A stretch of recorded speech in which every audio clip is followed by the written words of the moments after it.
Fifth grade Shurley method, page 1. This will be recording of part 2. So exclamatory sentence. So what would be an exclamatory sentence? Okay, so I won the lottery. You would be excited, right?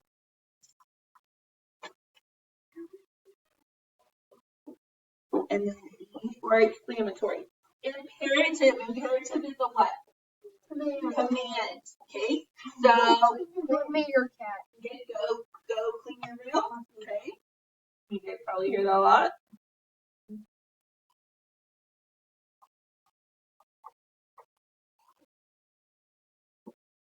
Period. And then IMP for imperative. Okay. All right, identify each pair of words as synonyms or antonyms by putting a parentheses around them.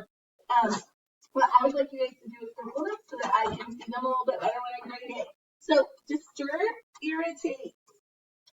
Synonyms or antonyms? Synonyms, right? So, synonyms mean the same thing, right? Antonyms mean the opposites, right? Okay, rage, reason. Antonym. Last, endure. Synonym. Leaf, spring. Synonym. Enormous, huge. Ignorant, learned. Price, cost. Advise, mourn. Okay, and then you guys will do 9, 10, 11, and 12 for homework.